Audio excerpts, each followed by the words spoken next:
What up, what up, what up, y'all? Y'all already know who it is. It's your boy Young SMOOVE. That's me. Let's go. Yo, I'm coming at you with some of the hottest, dopest interviews from my city, your city.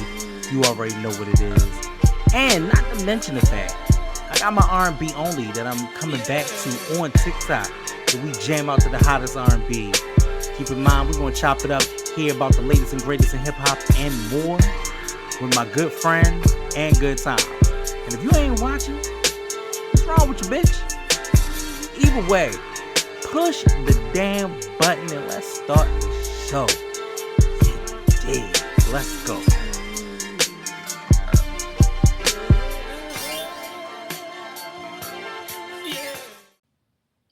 What up, what up, what up, y'all? Y'all already know who it is. It's your boy Young SMOOVE, and I am back with one of my favorites, a new favorite again for this interview series. Now, I don't know because you have 101 monikers, and I appreciate it. I don't know if we're gonna call you Vic. I don't know if we're gonna call you Slick Vic Rowe, Low, if we're gonna call you Slangston Hughes. But for right now, we definitely at the Slick Vic Low portion of the program. One of my favorite MCs, poets, National Slam champions. Ladies and gentlemen, give it up for my guy, Slick Vic Low. What's going on? Say hey to my peoples. Peace. What's going on, y'all? Yeah, Slick Vic Low, aka Lyrical Leviathan, for kind of Yes. that mode and that season Mm-hmm. to the particular projects that are coming out recently. Mm-hmm. And you know what? That's funny that you say that. Because of that, I was going to ask us, like, tell us about where the names come from and what do they represent to you as far as being Slick Vic Low and Lyrical Leviathan. So yeah, Slick Vic was actually the first one Mm-hmm. to merge of the various different aliases, monikers, entities, if you will. Uh, Mm-hmm. Slick Vic Low is kind of like the Superman to my Clark Kent. If Clark Kent is Victor Franz Rogers II, my government name, then when it's time to hit the stage, it's Slick Vic Low. And that goes all the way back to childhood. I had like different nicknames that my cousins and stuff would call me, like making fun of certain things. Somebody said Yeah. like Dick the Slick from Carmen San Diego. I was like, nah, I don't think that's funny. But I kind of liked it, the Slick Vic thing, because my favorite rapper was Slick Rick. And Love Slick so Rick. I was like, all right, I'm gonna be Slick Vic. That's my rap name. I was like, like like not even middle school, like sixth grade, I made a little medallion in art class that said Slick Vic. And then later on, I switched schools, and somebody said I looked like my name was Abib the Beeb Low. Like I looked like I was Middle Eastern or something. I was like, it's not funny, don't call me that. But I like the low part, so I Yeah. low to the Slick Vic, and that's how Slick Vic Low was born. So And then you kept all the I moniker. came later on in high school where Leviathan was like, he was like the evil other side, the battle rap, like Mm-hmm. swordsman here to take on all comers. That was Lyrical Leviathan, and they became like sort of like a sun and moon kind of duo. I like that. I like that. I can appreciate the great duality between that and people having different monikers. I love that. Speaking of which, you also mentioned Slick Rick, of course. Have you listened to the new album? I did, yeah, right when it dropped. And It's nice. I also peeped the because it came out on Nas's Massive Pill label, and so Yes. there was also a interview, sort of like inside the rapper's studio style, where Nas was interviewing Slick Rick in front of a studio audience. So Hmm. I listened to the album and then watched that and listened to the album again. It was yeah. So Yeah, and then the man, visual. like it's 60 years old that he's coming with that kind of fire. Like Oh yeah. Rick Oh has a yeah. lot of that. But I also think that like the pen don't really stop. You know what I mean? Like once you fall in love with it, and once you fall in love with words, and you want to hear words, like you become a lyricist in that kind of way. Speaking of which, you've been releasing heavy conceptual projects like Ancient Future, 1990 Now, and Singing the City. Where is this overall vision trying to go, or how do they all link together? So what's happening currently is, 1990 Now came out late last year. That was Hmm. kind of like the precursor and Slick Vic Low, hitting at what was to come, but bringing back that raw boom bap, real hip hop with the Baltimore Yeah. season on it. And then this trilogy of Lyrical Leviathan albums, with the first two dropping already, Ancient Future and Synthetic City. This kind of all just came from the inspiration of just like all of the Afrofuturism and sci-fi and stuff that I've been inspired by my whole life. Hmm. And that's always kind of been a part of my hip hop ideology and aesthetic. like, but without intentionally highlighting it at the forefront. And so this is Sure. the way to be like, this is all of those things that are me. The Afrofuturism has always been a part of my artistry, Hmm. really making it a conceptualization and a story. So it's a trilogy that all goes together thematically, with ancient, and there's three different producers, a different producer for each one. So Got you. Future starts it off, produced by Supreme Mathematics in its entirety, Hmm. mixed and mastered by good brother Z3 Go Bang, who like really put the season on the sonic work for it in terms of recording and mixing. And then Synthetic City, produced entirely by Jamma One, is the second chapter, or the middle chapter in the trilogy, when things really hit the fan, kind of on some Right. Dark Knight or Empire Strikes Back type of storytelling, um, Right. like the far future. And, it's this group of Like Christian like people. almost like a dystopian kind of future Yeah, situation. exactly. And Yeah. so Yeah. and so that's kind of, and then that's setting up the third installment, produced by God Sense Beats, which is going to be called The Land of Nod. And so it's basically the Mm. story of like ancient ancestry and the future meets the past. African ancestors kind of like manifesting through hip hop and neo soul, and basically, and there's a comic book that I'm writing that goes with the whole story. Almost like a manga. Yeah, exactly. And the crux of the story in the comic is basically that in the far future, there's this advanced technology invented that powers ships, and it can travel through space and time. Hmm. But what powers the technology is literally the presence of Black people. So it's like Black Mm. people are around, our melanin generates the power and the energy that actually makes the technology go. So wild thing, I got goosebumps. I got goosebumps. I'm gonna tell you why. So Loki, I haven't said it yet, but I am saying it to you because it's wild.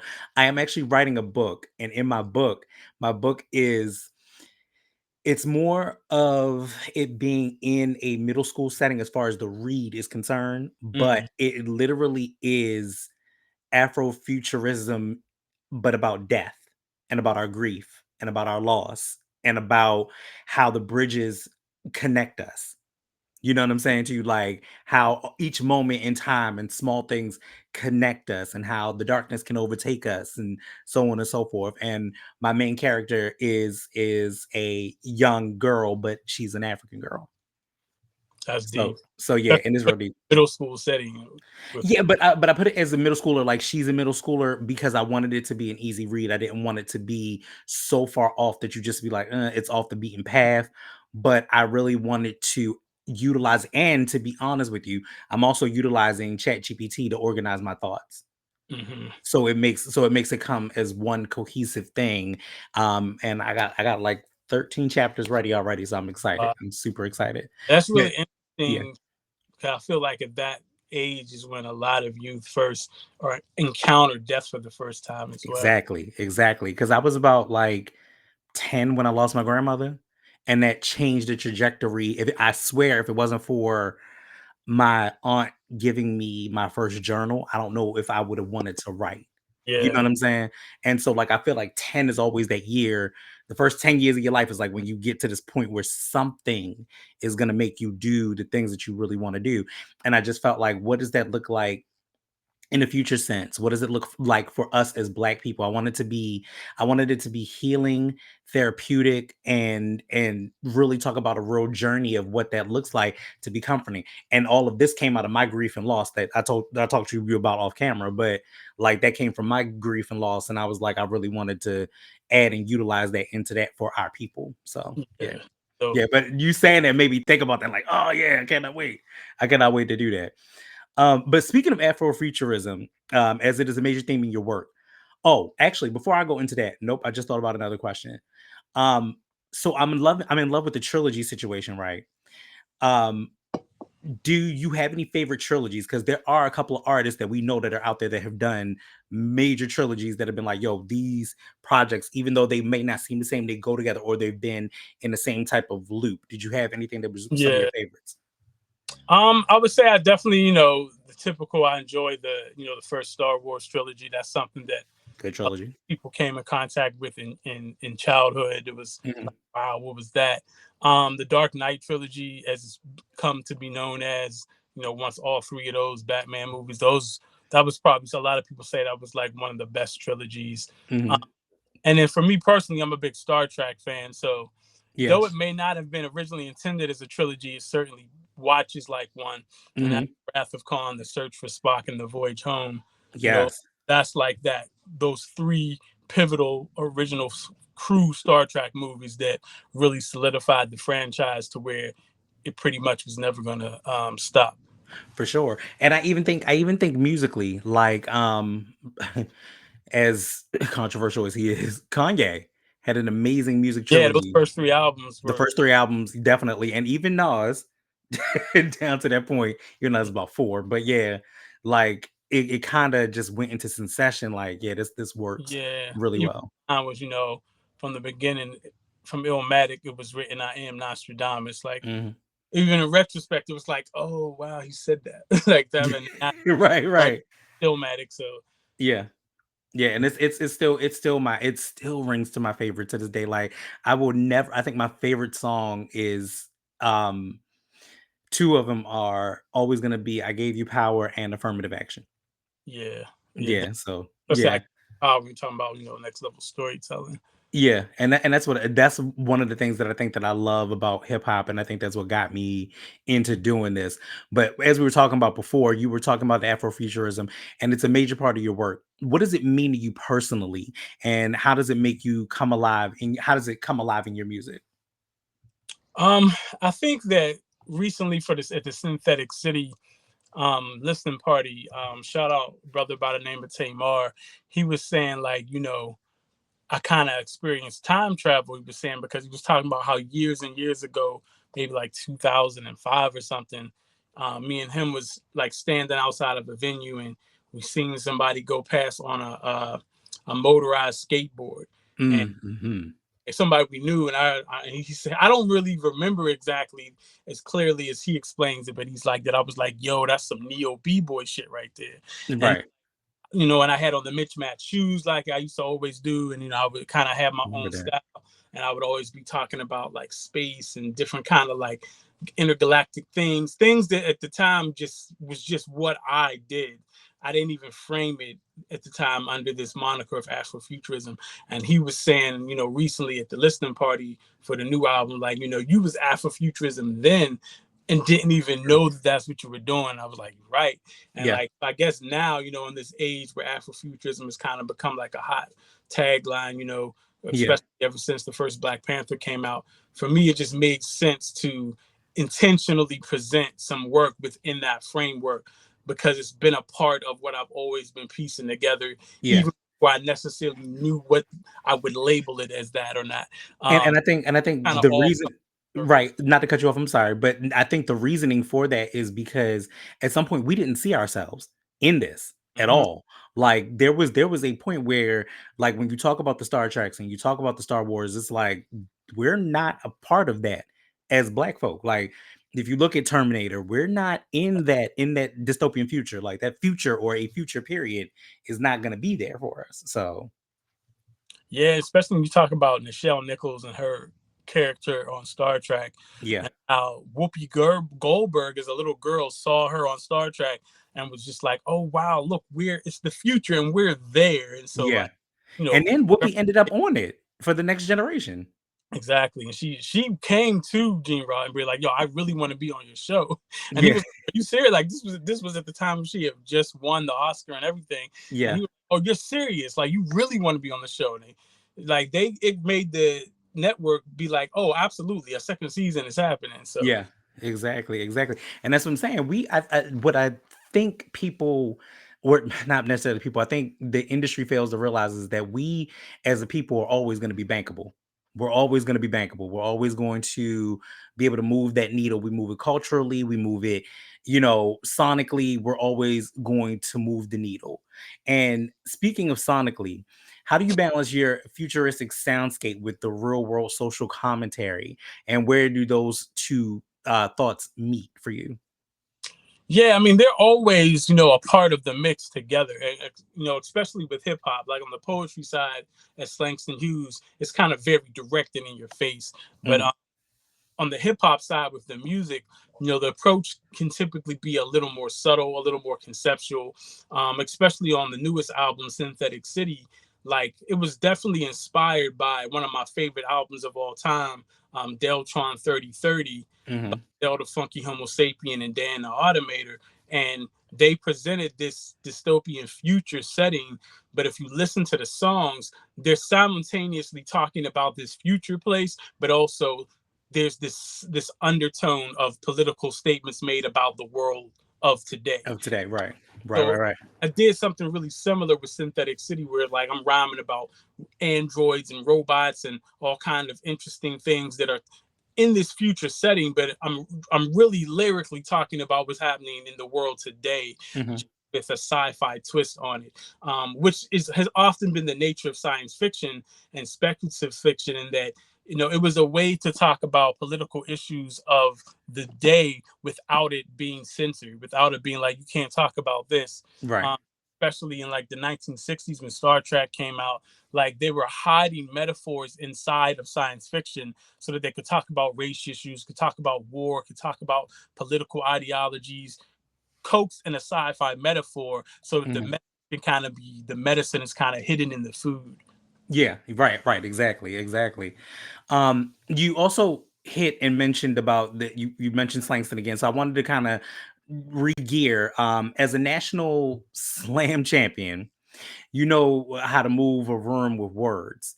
How does your slam poetry influence the way you approach a track in the studio, or are they both one and the same? Um, One has often informed the other, like, and vice versa. Like they definitely kind of feed into each other. Um, on the poetry side of things, when you are an MC and someone who comes from a hip hop or a rhyming background first, it gives Right. you a little bit of a superpower and a cheat code that if you utilize rhyme in a certain way in how you write a spoken word piece or a poem, it can really grab people. Hmm. It can set up with metaphors, entendres, punchlines. I call it firebending. It can grab people's ear in a Hmm.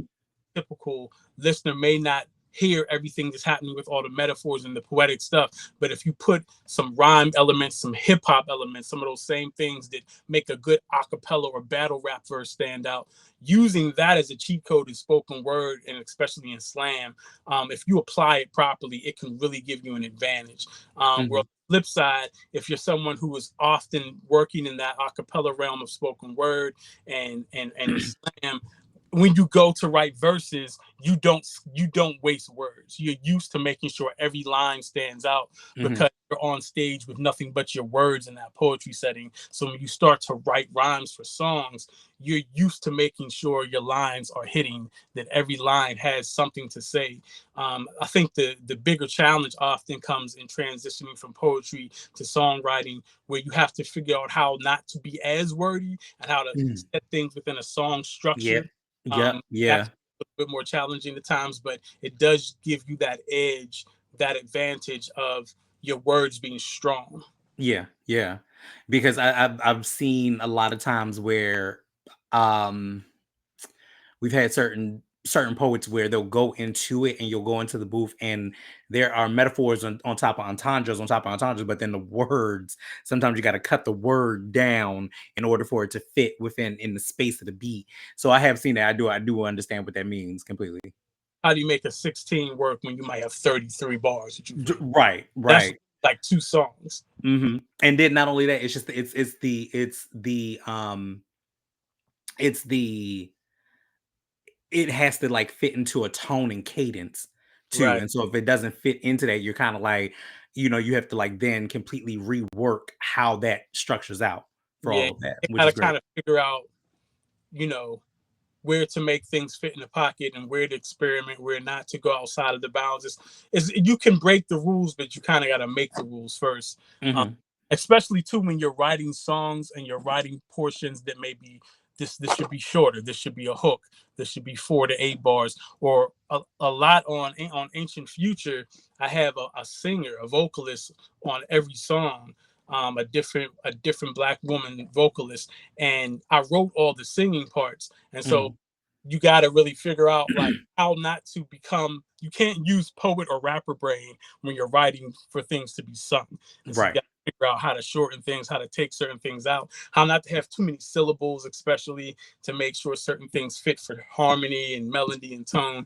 And Right. I always write it a certain way, but I never really know if it's going to work or need to be reworked until I hear someone who can sing Hmm. put their translation on it from a vocalist standpoint. Gotcha. Gotcha. It's And one of how do those you? exciting parts, though, for sure. Oh, for sure, for sure. And how do you know who to who to work with? Like, there's some artists that are like, I just love this tone, or I've heard the way that they speak. Like, I am a huge. First of all, I'm definitely a geek.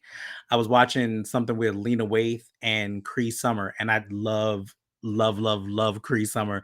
And we were just talking about beforehand when we were talking about the Boondocks. We were talking about like Regina King. I love hearing the way in which they speak. Like, what attracts you to somebody that you can say you can go ahead and utilize them on a project? Yeah, I think it starts with the music, Mhm, especially when kind of like working with different producers, and then I'll be like, okay, oh, I hear such and such on this, and then when I write singing parts, I kind of have a certain vocalist or a certain kind of vocalist, often the exact person in mind, mhm. um, and so it's like I'll kind of be writing with their voice in my head. And then once I hear them sing what I wrote, it's like boom. It's just like I knew it was going to be like yeah. Shout out to so many dope vocalists on Ancient Future. Mhm. You got Chenier, you got Lotus Song, um, Yes. Shauna Divine, Life the Oracle sings and rhymes. You got my daughter Moonchild is on two different songs like Soul, Chelsea Monet from Eat the Cake Band. There's so many fire Oh, yeah, vocals. you got some heavy hitters on there. Man, it's some really really dope vocalists. Well, that's what's up. I've been Absolutely. doing a series of IG posts called Ancient Future Fridays, Which I saw. Yes. ones every week. I love that. I love that. Um, so do you see I think we kind of touched on it a little bit, but do you see a real big difference between being a poet and MC, or is it all different languages but the same art form? So it kind of depends on your writing element. I created this pedagogy based off of the nature elements, and inspired by Avatar: The Last Airbender. And so the short answer is that, as I was saying, fire is rhythm and rhyme. It speaks Mhm. to the air. Wind is abstract thoughts and poetic language that really speaks to the imagination. Earth speaks to the mind. It's strong in the foundational fundamentals of poetry writing, Yeah. and it involves a lot of research. And then water is that vulnerability, that emotional, where it goes to the point where not you only don't feel it, but you make who's listening or reading it feel the emotion you felt when you wrote it.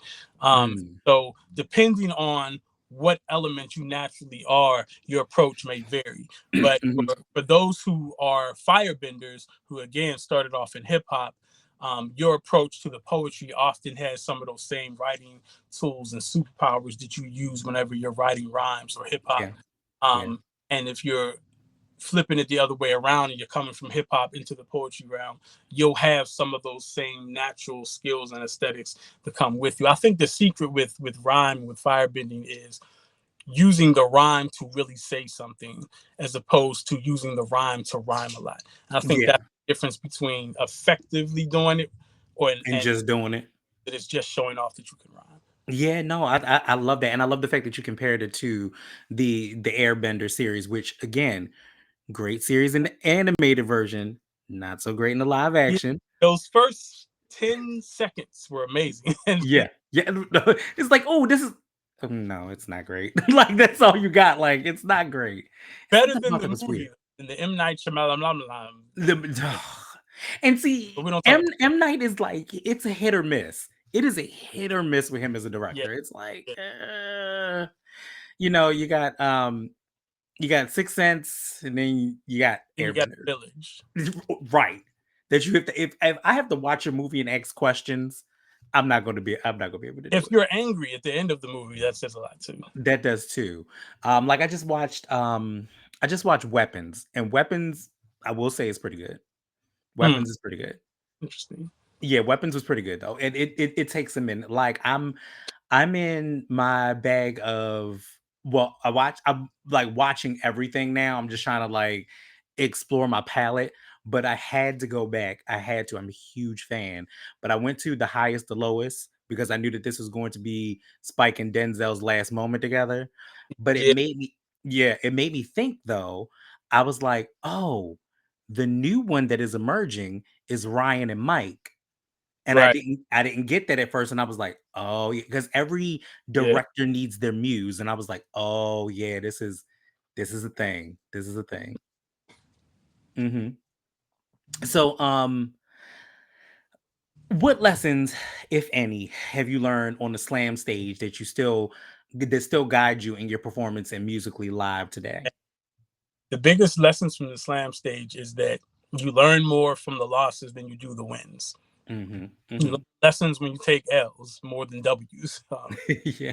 and which is very similar to life. Now, do they as far as I've seen the slam stage, I've seen it more deaf poetry slams or whatever. But is there more of a audience reaction versus doing your music or? Depends on the setting. The thing about the slam realm, especially even more so than just spoken word and poetry in general, is that in that moment, the competitive aspect of slam forces you to push yourself writing wise into places you may not have been comfortable to go at first. Um, Right. and I think that the audience responds to that same energy that's in the room Hmm. of the iron sharpens iron aspect of slam. I Hmm. think that in the hip hop realm it's similar depending on the type of show, the type of artist on the show, and even more so the type of artist that you are around yourself. With me working with DBL Records, it's really a safe space for real hip hop, for Hmm. MCs who are really focused on what they're saying, really focused on the craft of writing and making songs that are representing in that traditional lane of what we call true school the hip hop that the Right.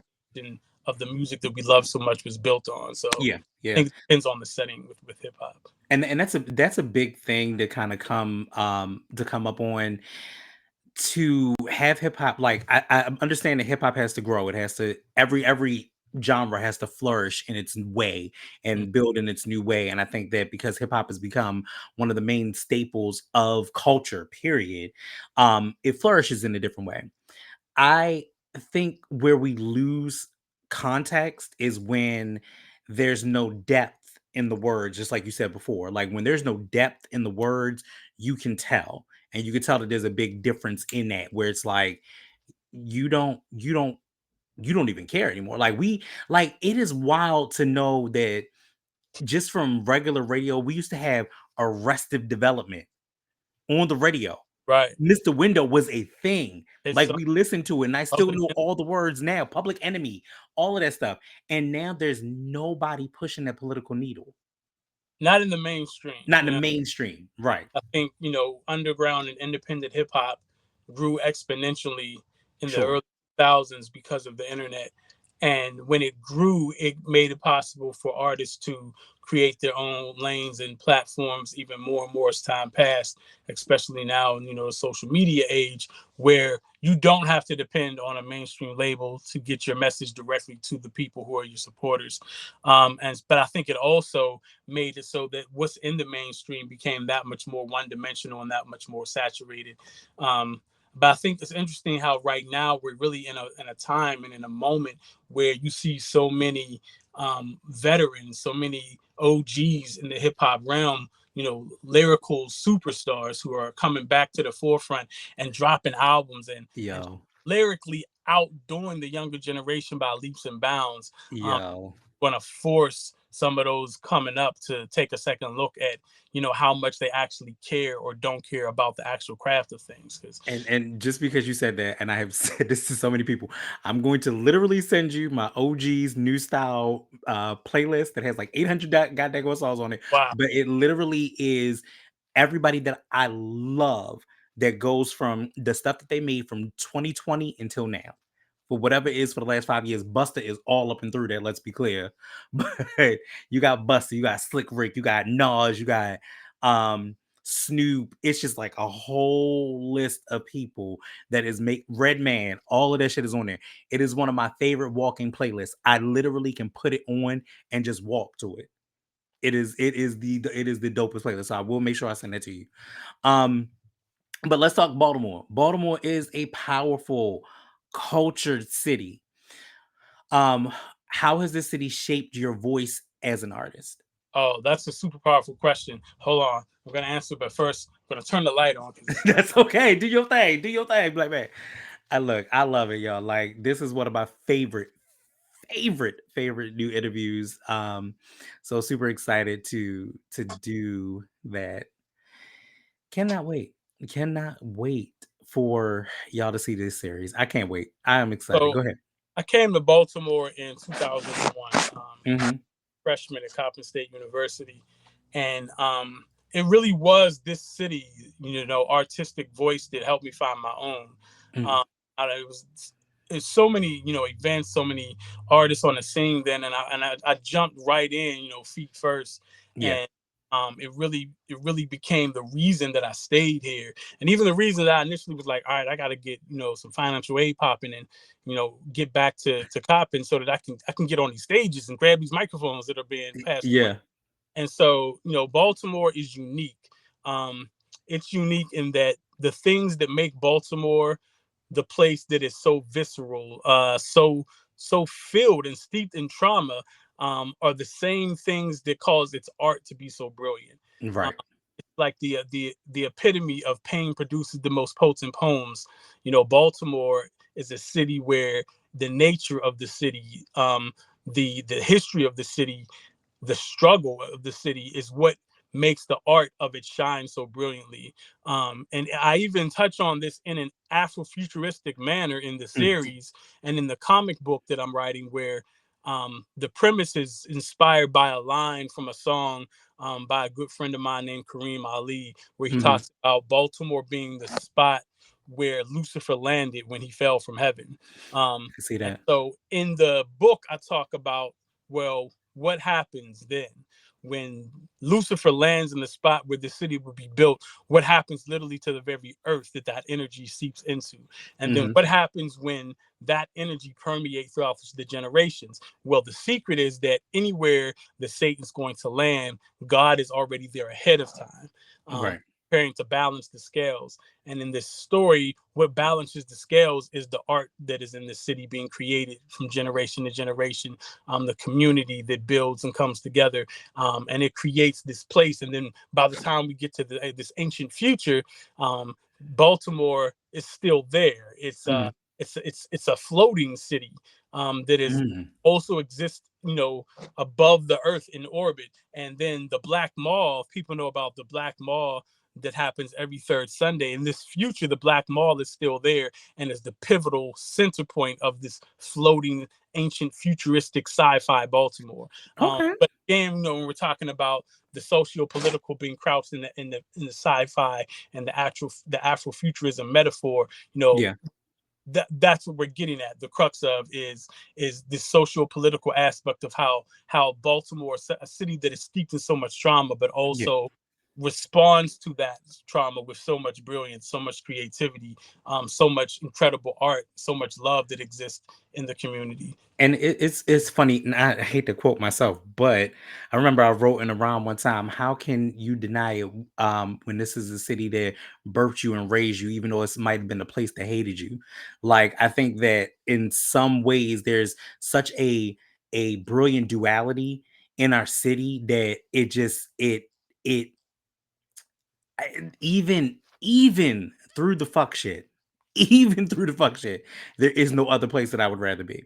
There's no other place that I would rather be from, to be honest with you. You know what I mean? And Like, I think that what's so deep about Baltimore, especially artistically, and again, this idea of speaking to the future through the present creation of art.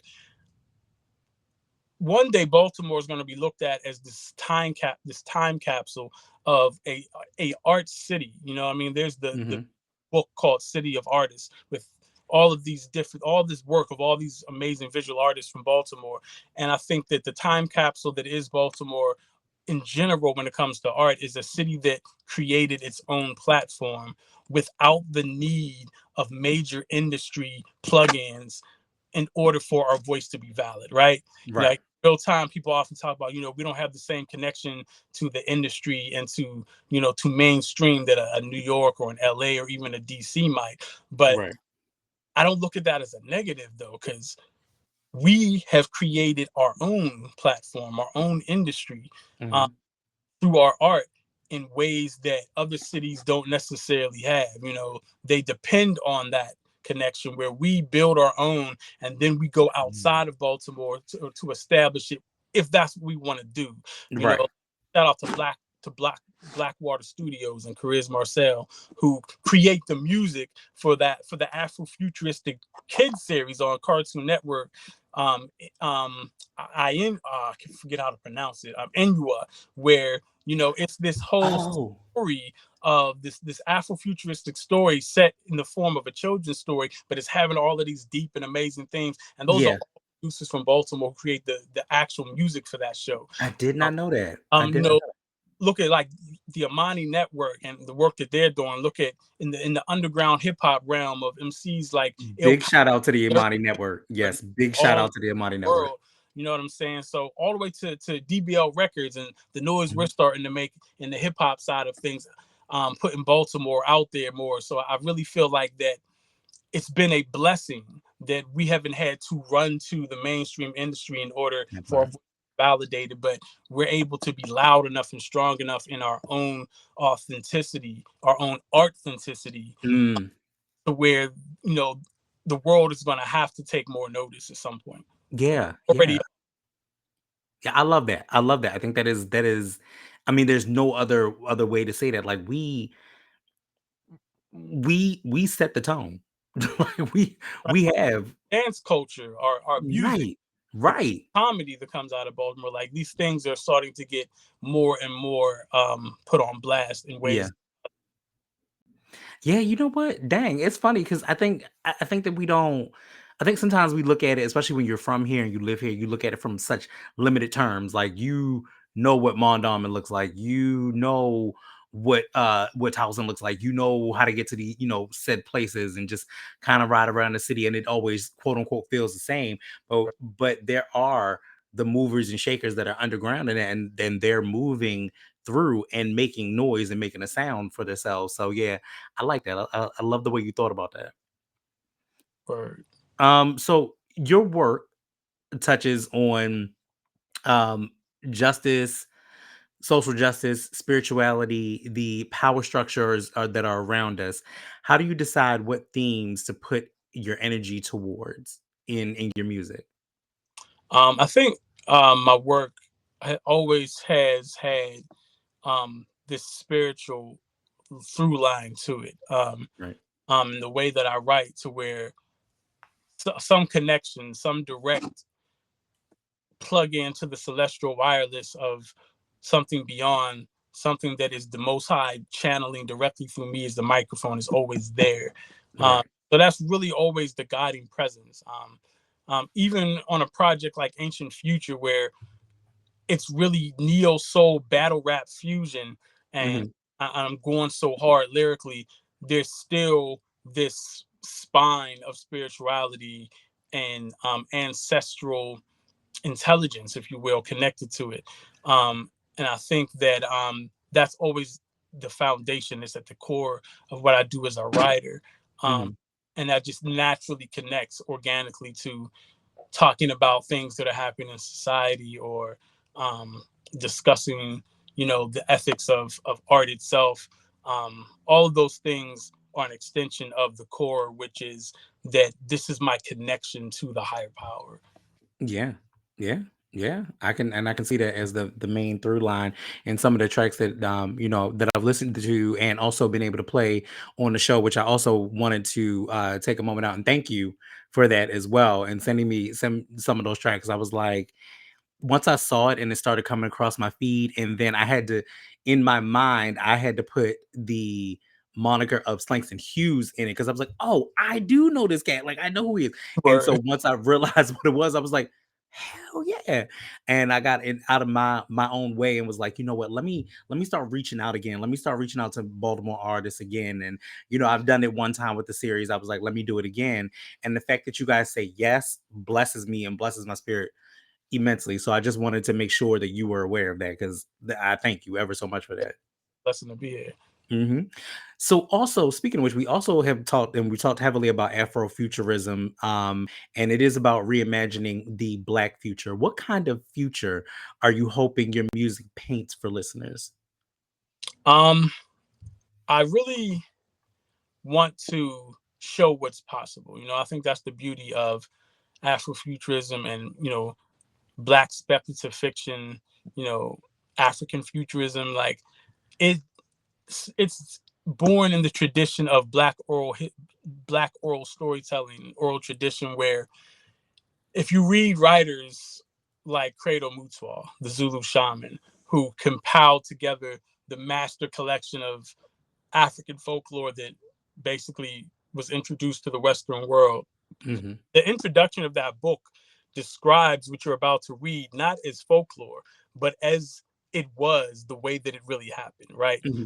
There's this deep connection to African spirituality that permeates all the way through Afrofuturism, where at some point it's kind of hinting that this might not be just imagined. There's some real core spiritual truth in this, and Right. so for me, I'm always trying to expose that. I look at words and writing as incantational. Um, as John Coltrane aspired to write music that could correct someone's health or Hmm. weather. There's a church of Saint John Coltrane where they use his musical compositions as hymnals in their worship service. Like I want to create something that not just stands the test of time, but says, here's what could be uh, Mm. if we put our words back into their original context as incantational work that does more than just say something, but causes things to actually be Mm. brought into existence through our words. So the highest of highest, most lofty goals for my work is to present it in a way that is um, at its core spiritual, at its core, like these are words that manifest living, that manifest life. Mhm. This is ancient Nomo, as the Dogon tribe speaks about. Like this, these are words manifested into action. Mhm. And I want to say more so as it being almost a cause and effect in the words. Like what does the word cause and how does it affect later on in its own being, if that makes sense. Right, manifestation, right. Right, right, right. I like that. I think that is a doper way of looking at it. And I've also talked about this several times on the show in the series. I think that people are in a phase of needing to be challenged. You know what I'm saying? Like we had quote unquote the Kendrick Drake beef and however anybody feels about that. But I love that we are at a point of looking to be challenged, like where we look at art like Ryan Coogler down and he is um placing Easter eggs even in some of his newer work. Like We, even in Sinners, there was Easter eggs for Black Panther in mm, it, and you're just like, yeah. So I think we're at this point of wanting to be challenged. I no longer think that people want to be asleep anymore. I think that right, we want to be woke, and not for the horrible bullshit that we use woke for now. I right. mean awoken and opening our eyes to like, Yeah. yo, this is the knowledge, this is the truth. You know what I mean? Something happens to things that we create when white people get their hands on it. It's so bad. It's so bad. That applies to certain things like the idea of being woke, but Yeah. also too, I think the idea that people there's a higher vibration happening, um, Hmm. and especially in the hip hop realm. Shout out to Ty Phoenix out of Philly. Mm. um, Recently coined this phrase in her album she put out recently called Crown Loads, and she coined this phrase called high vibrational hip hop. Um, Yeah. and we're consistently seeing that happen. High vibrational hip hop is coming to the forefront. Like you said, with a lot of the veterans and OG legends who are putting out incredible work. Um, you had Jay Electronica drop like 3 albums in one day the other day. Hmm. um Hmm. Killer Priest, shout out to Killer Priest and to the Royal Priesthood and the Podcraft. they often big up and show a lot of love to a lot of my recent work. And Killer Priest put out a new album called Abraxas 2.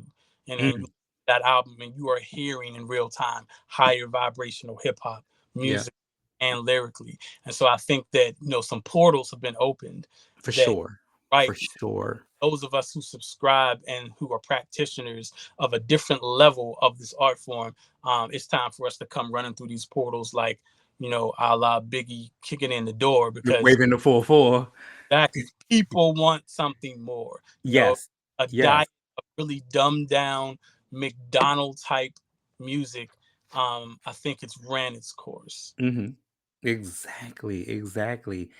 And damn, I had another thought, but I lost it once we got there. But that's fine.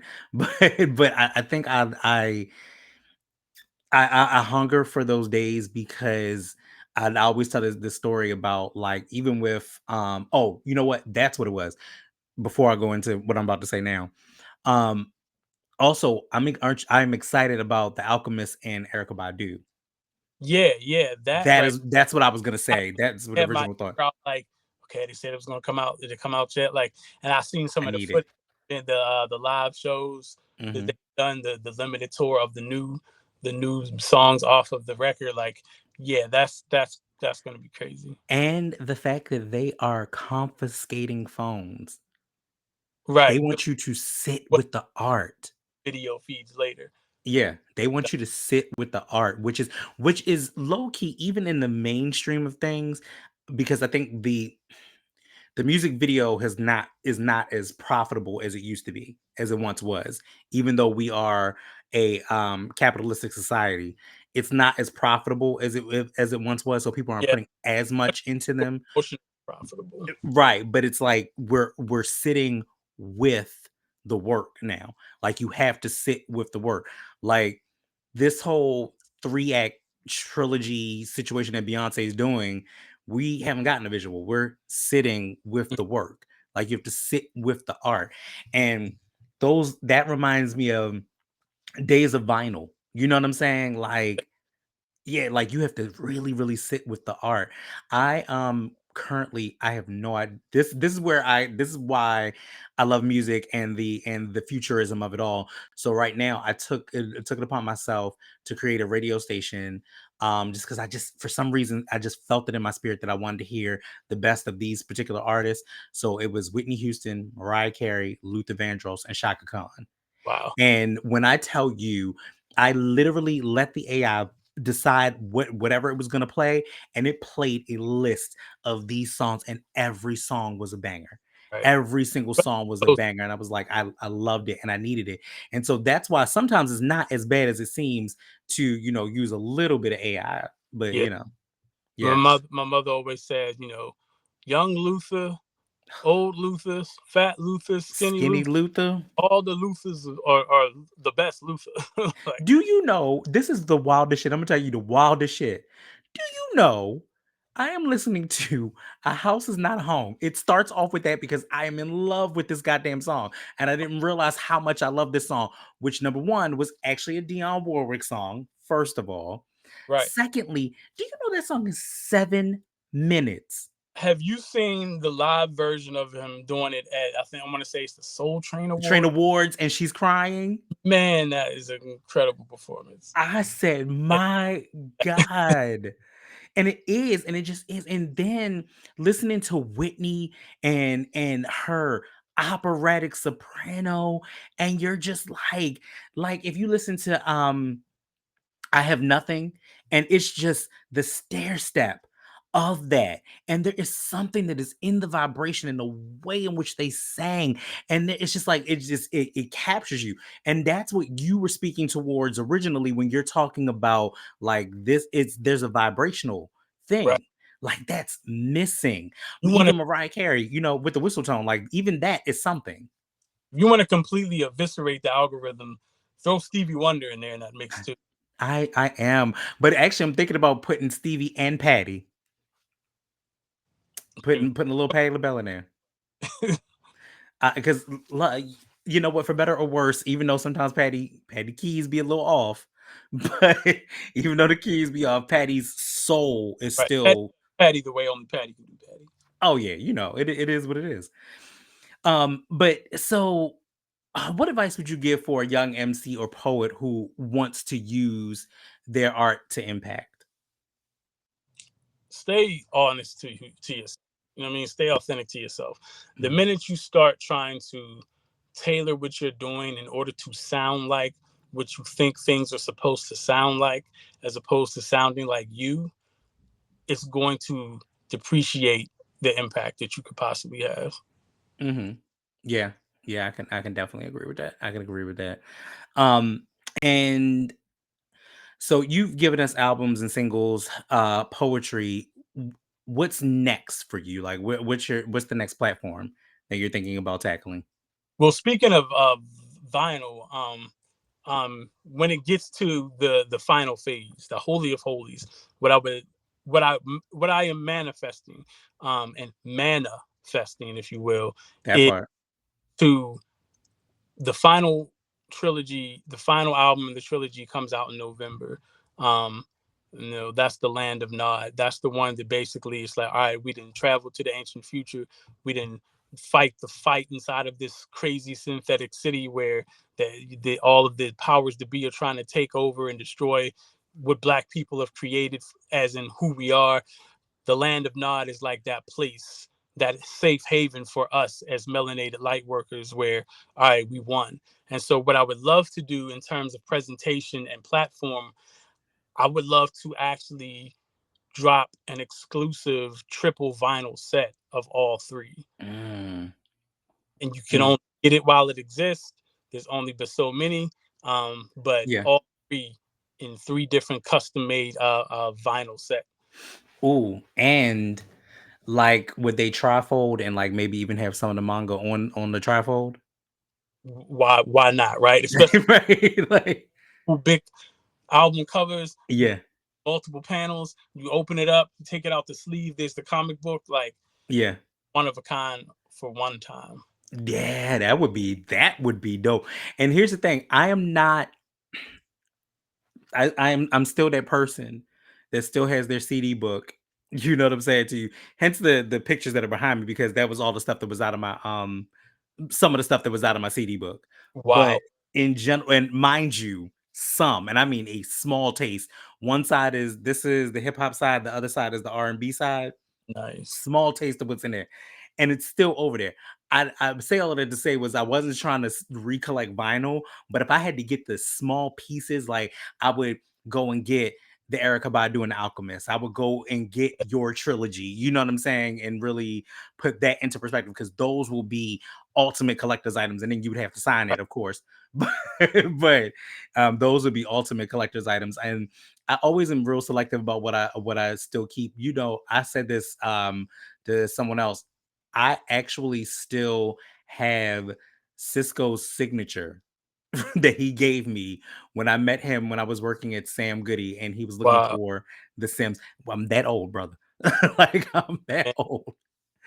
But yeah, so but I keep that type of memorabilia because hip hop is the soundtrack to our lives, but it is also a portion of my spirit and my soul that just will never shake. It got me through that's every and anything.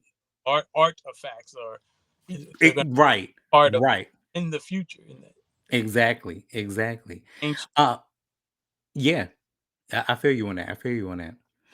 I think one of my final questions though, or before we get out of here, if Dungeon Rap was a scene, that's me moving my hand, in a science fiction movie, what would Oh, it look like? it'd probably you said a science fiction movie. It Mm. would probably be like a combination of like a Mad Max scene, but Ooh, like with the characters from, though it's not science fiction, but like the characters from the Warriors in a science fiction setting, like a Mad Max. I could see that. I could see that. And like different gangs, like from like the Warriors. You see DBL like at the center of it, and we just start everybody up. Right, right, right. I love that. That'd be dope. And it's funny because I always can envision your stuff like I see it in my head. which is a great thing. And I think that's another thing about art. And even if you're reading and book wise, like when I talked about, starting the book or whatever, it was very much so, um as I'm reading everything that was being printed out and everything that I'm writing, the notes on top of it, I Yeah, can actually visualize it and see it. You know what I'm saying? And my mother used to say that, and my mother still says it to this day. If you can visualize a book, it's a bestseller.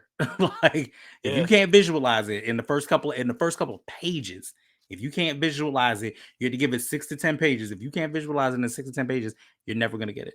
right. You're never gonna get it.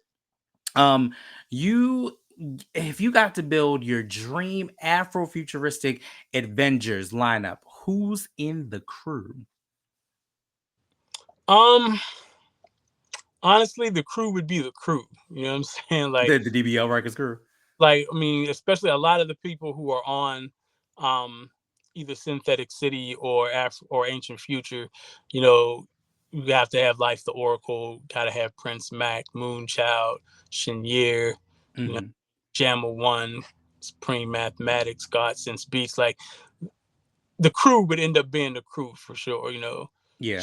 Black Chakra, Michaelpedia, Lou Boogie, you know what I'm saying? The crew would be the crew. You have G Day would probably be chronicling everything along with Giga House Media, like Martina Lynch. Like the crew would be the crew. It said, but when the comic book comes out, you'll see a lot of that Yeah. manifesting Yeah. characters, artists from the music. They're going to be in the story as these Afrofuturistic characters, some of them with various superpowers. Like this Mhm. scene where Z3 go bang, we go to him inside of a temple to get a sword that can open up portals in time. But it turns out the sword is too powerful that if you just take it out the sheath a little bit, punch a hole in reality. Um, Mm. Things like that. And because Right. Sound Man, he's the one who can help us fix the engine on the ship because the engine doesn't just run on melanin, it also runs on vibration of musical tones, and the melanin Mhm. charges it. So all of these kind of, you see Chuck the Maddox pop up, you know, out of an oasis in the desert. Chuck is my guy. Chuck is my guy. Beatboxing, and he opens up a portal to a different part of a different Egypt in a different timeline or something So like. But yeah, the crew would definitely be the crew. cool. Cool. I love that. All right. So if we talking 10 years from now, what do you hope people would say about your contribution to hip hop and poetry? 10 years from now, I would hope they would say, "Wow, he still hasn't stopped." Um, Mhm.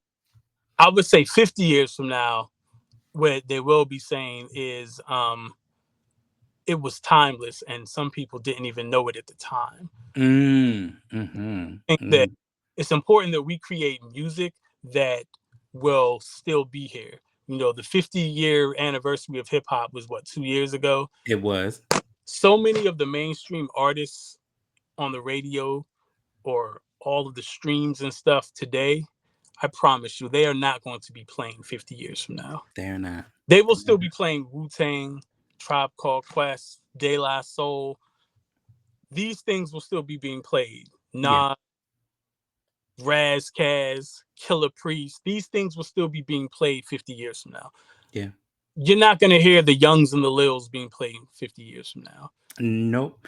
Oh, it's probably only going to be two littles, and it's Wayne and Kim, And and that's so it. 50 years from now, Yeah. Lyrical Leviathan will still be being played. I But believe that. I believe that. of these cookie cutter, dime a dozen trendy songs, a bunch of streams, then you drop an album and the scan isn't even that high. Like these industry manufactured synthetic pieces of music are going to evaporate. They're not Mhm. going to stand the test of time. But the Yeah. things that are considered classic now will still be considered classic then. Yeah. Absolutely. All right, and then our final one before we get out here. Would you rather headline a poetry slam on Mars or perform a rap concert inside the metaverse, and why? Inside the metaverse, I'm gonna say a poetry slam on Mars to headline that because even on Mars, that description still sounds like a physical event. Yeah. Um, I think, especially, you know, post pandemic, it is important that we continue to get out there and actually see and touch real people in real time with our art. Uh, Yes. the internet is a great tool, but at the end of the day, like actually being in the room with people while this ritual of sharing art happens is still an important thing.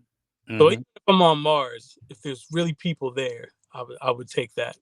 I think that is a dope idea for that. Like, I love utilizing this just as it makes it easier for us. It becomes convenient as my whole sit down interview space.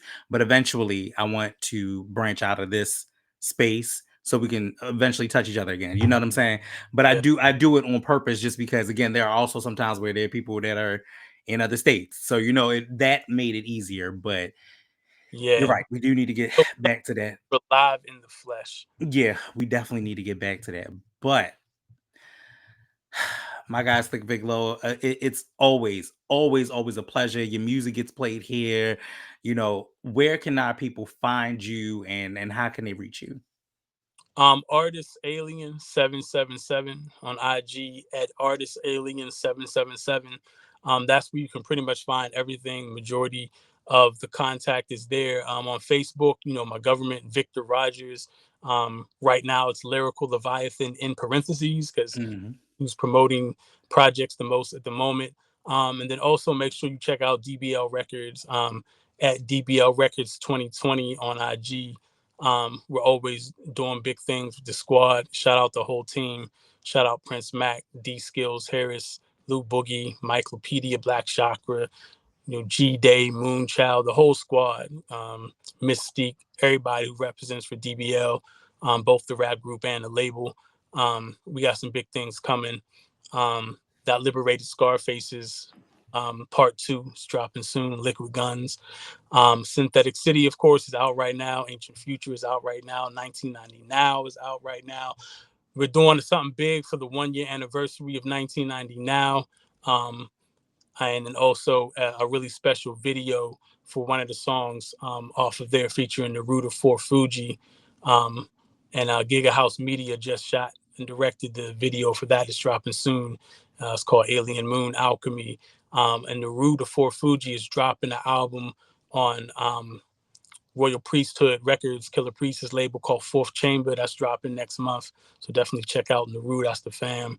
And yeah, it's a lot of dope things going You down. got a lot of projects working. I'm so happy to hear that. Appreciate it. Absolutely. Oh, Blues, Jazz, and Green Grass. The new debut video for Blues, Jazz, and Green Grass off of Ancient Future. It's kind of like you might say primary single off of that record that features Chenier and Martina Lynch. G Day shot the video, edited the video, did an incredible job, and produced by Supreme Mathematics. So the very first thing, go check out Blues, Jazz, and Green Grass. It's everywhere. The video on YouTube, IG, Facebook, all over the place. Also, One Man Movement is the Facebook page for all my personalities. One Man Movement spelled with the number one, one NE Man Movement, et cetera, et cetera. That's what's up. I absolutely appreciate you for coming through, brother. Again, this will be the spot that if you need to host some music, it needs to be played.